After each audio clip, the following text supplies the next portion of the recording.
Salut! Nouvelle vidéo, je suis très heureuse d'être ici, j'espère que vous êtes contents que je sorte une nouvelle vidéo. On va être peut-être embêté avec le bruit de Bourbon, le petit chat qu'on a adopté. Si vous n'avez pas vu la dernière vidéo, je vous invite à aller la voir. Et du coup dimanche c'est Halloween et je me suis vêtue comme une petite sorcière. Le maquillage n'est pas du tout symétrique, ça aussi on s'en fout. Hein. Et les cernes aussi sont authentiques, pas de maquillage, ça c'est fait maison. Et vous, vous êtes déguisés en quoi? Moi j'aimerais bien savoir parce que j'adore Halloween. Je trouve que c'est un peu dommage que la France ne mette pas autant en avant Halloween que dans d'autres pays. Et qui dit Halloween dit histoire mystérieuse, créatures malfaisantes, des créatures légendaires, du folklore, des récits, bref, tout un pataquès. Et j'avais envie de vous faire découvrir certaines créatures que on a complètement oubliées, qui étaient pourtant dans les histoires que se racontaient nos ancêtres dans certaines régions, et je voulais vous faire découvrir ça parce que je trouve ça super intéressant. Bon, Bourbon est en train d'attaquer la guirlande, bref. Je voulais vous faire découvrir ça parce que je trouve ça super intéressant. Puis là on est à Halloween et tout, donc je vais vous faire part de certaines créatures et je vais appeler ces séries de vidéos les bêtes de Kiki, tout simplement. Peut-être que ça fera pas beaucoup de vues et franchement c'est pas grave. Alors j'espère que vous êtes bien réveillés parce que c'est parti pour la première créature. Très bien, je dois recommencer parce que tout était flou. On va recommencer. Je vais vous raconter la première créature qui s'appelle la Kamkruz ou la Kambaklusa ou la Kambakluso. Alors je suis désolée, mon accent est taché, je ne sais pas rouler les R. Bref, c'est parti. Alors à quoi ressemble cette créature qui est malfaisante? À quoi ressemble-t-elle? Alors vous allez être très étonnés parce que normalement on s'attend à des dragons, des lézards, des félins, des trucs un peu waouh, incroyables. Mais là c'est un peu tout pourri à chier. En fait c'est, tenez-vous bien, une jambe qui est en plus crue. C'est une jambe crue. Et en Ariège on l'appelle la Kambaklusa et Uel d'Aubert, la jambe crue et l'œil ouvert. Elle est représentée par une jambe crue, mais quelquefois elle est représentée également avec un œil à l'extrémité de cette jambe. Et il y a d'autres informateurs qui ont récolté des récits sur cette créature, qui leur rajoutent des griffes, des ailes, des cornes, un peu tout ce que vous voulez, pour que ça fasse toujours plus peur. Et vous allez me dire, mais pourquoi une jambe avec un œil, c'est méchant? Hein, en quoi c'est méchant? Alors déjà je vais vous montrer une illustration qui n'est pas de moi parce que je ne sais pas dessiner, ça serait ridicule. J'espère que elle vous donne envie de croquer. Qu'est-ce qu'elle fait de méchant cette jambe? Puisque cette créature est tirée des folklores gascons et pyrénéens. Si vous êtes perdu dans la montagne, surtout dans les Pyrénées, il faudra courir si vous voyez une jambe comme celle-ci, puisqu'en fait elle vous dévore. Hein. Peut-être qu'au 21e siècle, il y en a qui vont siffler une jolie gambette parce qu'ils n'ont pas d'éducation ni de respect, mais pour les plus intelligents d'entre vous, vous devez courir. Elle vous mange tout cru. C'est simple. Et pour les gens qui habitent dans l'Ariège, c'est aussi un croque-mitaine qui faisait peur aux enfants. Donc les parents racontaient que la Kamkruz allait venir manger les enfants s'ils n'étaient pas gentils, et ça servait un peu de croque-mitaine. Donc si vous avez des enfants turbulents, n'hésitez pas à leur parler de la jambe à l'œil. Voilà. D'où tire-t-elle sa source, cette créature? D'où vient-elle? Alors vous allez être un peu déçus, mais on n'en sait pas trop. On ne sait pas trop d'où elle vient, comment ça a débuté. Mais il y a, on va dire, deux hypothèses. Première hypothèse, c'est qu'elle est tirée de certains contes qui ont été recueillis par Jean-François Bladet. Et du coup, ces contes, je vais vous les raconter. Alors, c'était un beau jour, un homme très très riche avait une femme très jolie. Donc, les deux vivaient une vie paisible, tranquillement, chez eux. Quand, un beau jour, sa femme tomba, on ne sait pas comment, tomba et se cassa la jambe. Donc son mari très riche, et ne voulant pas détériorer la beauté de sa femme et aussi parce qu'il avait beaucoup d'amour pour elle, lui a créé une jambe en or. Oui, une jambe en or. Bien. il installe sa jambe en or, tout va bien, tout le monde est content, et ils vécurent encore 7 ans jusqu'au jour où la femme décède.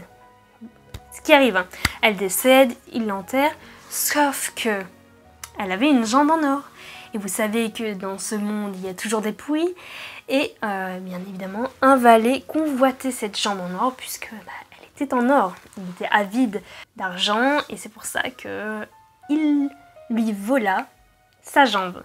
Et oui, il vola sa jambe. Le lendemain du vol, on entendit des voix dans le cimetière, des voix de femmes qui disaient « Dors, dors, rendez-moi ma jambe d'or ». Bon, le fossoyeur qui disait « Bon, c'est bizarre ça, on entend des voix de femmes, ou c'est pas normal et tout ». Alors il dit au mari « C'est bizarre, il y a une femme qui parle de jambes d'or, qu'est-ce que vous pouvez faire ?» Il a dit « Bon, c'est peut-être ma femme, je vais prier sur sa tombe ». Il prie sur sa tombe. Le lendemain, encore ces voix. « Dors, dors, rendez-moi ma jambe d'or ». Très bien. Bon, il se dit, son mari, c'est bon, j'ai fait une prière, c'est bon, j'en ai marre. Du coup, toi, la domestique là qui est devant, va aller faire ta prière sur la tombe de ma femme et puis voilà, et tu reviens. Bon, la domestique le fait, voilà. Bon. Le jour d'après, encore, on entend des voix, bref, ils en ont marre, ils se disent, ouais, ça me saoule, hein. Du coup, il se dit, hey, tiens, toi, le valet qui avait volé la jambe d'or. Il dit, allez, tiens, toi, tu vas, voilà, allez, vas-y. Il se met devant la tombe de la femme et il dit « Mais qu'est-ce que vous voulez, madame ?» Tout fébrile. Et là, tout d'un coup, le cadavre de la femme surgit de son cercueil, attrapa le valet et lui chuchota « C'est toi que je veux » et l'emmena dans son cercueil. Donc ça, c'est un premier conte qui peut expliquer un peu la source ou la jambe, voilà. Et un deuxième conte qui s'appelle La Goulue, qui était un surnom donné à une petite fille qui, comme moi, adorait manger. Sauf qu'elle, ce qu'elle adorait manger, c'était de la viande, normale. Mais de la viande crue, bon, un peu moins normale, surtout à cette époque, voilà, bref. De la viande crue. Donc ses parents s'efforçaient à toujours acheter de la viande crue en quantité parce qu'elle mangeait beaucoup pour pas qu'elle soit énervée. Ils ne savaient pas comment, ce qu'elle pouvait faire si elle n'en avait pas. Et un beau jour, en allant au marché, ils ont oublié d'acheter de la viande pour leur fille. Ils tellement paniqués, ils se sont dit « Tiens, j'ai une bonne idée, on est à côté du cimetière, qu'est-ce qu'on pourrait bien faire ?» Bonne idée, on va déterrer un cadavre fraîchement enterré, lui couper la jambe et le donner à ma fille. Quelle idée merveilleuse! Donc il découpe la jambe, il l'emmène à la fille mange la jambe, tout ce qu'il y a de plus classique, j'ai envie de dire, hein. Bon, tout se passe bien. Et le lendemain, le cadavre qui se dit et franchement ça se fait pas quoi, on m'a volé ma jambe et en plus je me la fais manger par une gamine, c'est quoi ça? Il va chercher ce qui lui manque quoi, il va chez la Goulue, il l'attrape, il la ramène et la fait ramper jusqu'à son cercueil, la dévore violemment. Et voilà, fin de l'histoire. Voilà, c'est super les contes comme ça, j'adore. Vous pouvez le raconter à vos enfants. Voilà. C'est aussi un conte qui fait partie, peut-être possiblement, de l'origine de la camcruse, on ne sait pas.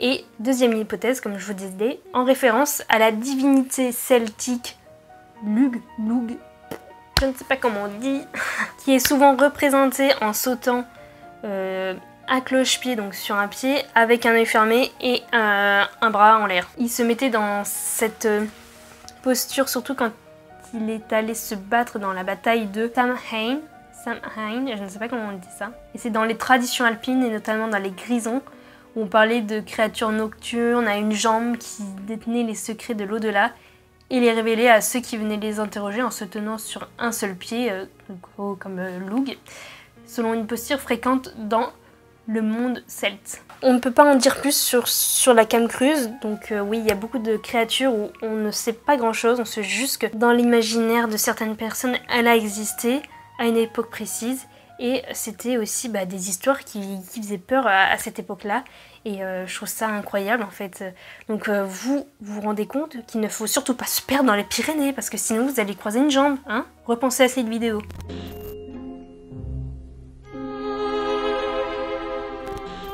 Passons à la seconde créature que je vais vous présenter et qui s'appelle la Rassas. Alors on reste un peu sur le côté montagneux parce que là c'est plus les Pyrénées mais c'est les Alpes.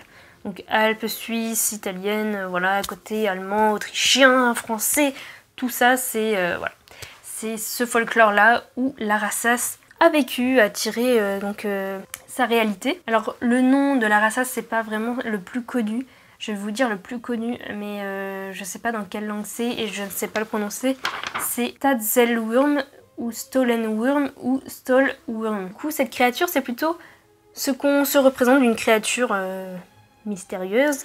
C'est un corps de serpent ou un corps de lézard avec une tête de félin, 2 petites pattes en avant, soit 4 petites pattes. Alors elle se tient soit sur sa queue, voilà, avec ses pattes atrophiées, soit sur les 4 petites pattes. Sa couleur peut varier entre le blanc, mais pour les plus communs, en tout cas c'est ce qu'ils disent, c'est le noir.